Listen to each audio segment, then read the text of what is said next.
sa panahon ng latest news. Diyan sa tuloy niya ang Pag-asa Mactan, pinagi ni Sir Mark Gales. Sir Mark, Happy Father's Day. Happy Father's Day, Sir Arias. Ito mga sukintig kami na yung latest update bahin sa kitas ng panahon. Karong adlaw.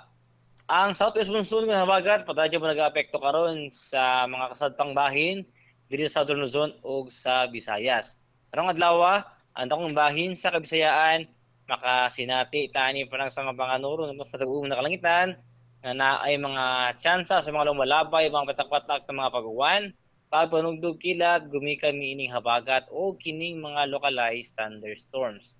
And para sa kayuntang sa hangin o sa kadagatan, diri sa Kabisayaan, padayon magyapon tayo makasinati ay hinay ngadto na sa kasarangan na buhuros sa hangin nga gikan sa habagatang silang ngadto na sa habagatang kasadpan, di na ito ang kadagatan, magpabilpagulinaw na sa kasarangan ang mga pagbalod.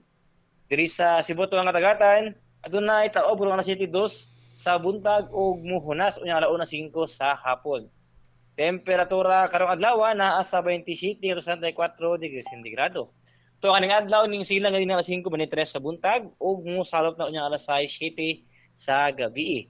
Divisional time alas 5:49 na sa kabuntagon og mao na tong latest weather update gikan diri sa buhatan sa DOST Pag-asa Mactan. Ni si Mark Gales maayong buntag ug daghang salamat. Salamat Sir Mark. Once again, Happy Father's Day. Happy Father's Day, sir. Okay, good morning.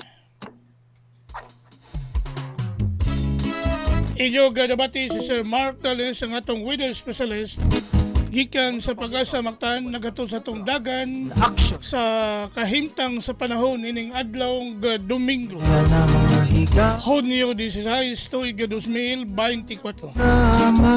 Salamat ni Sir Mark Gales og mayong buntag sa Pag-asa Mactan. Latest news, balitagikan sa TV stations.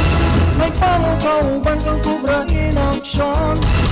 Panahon ka o paminaon sa'yo sa kabuntagon.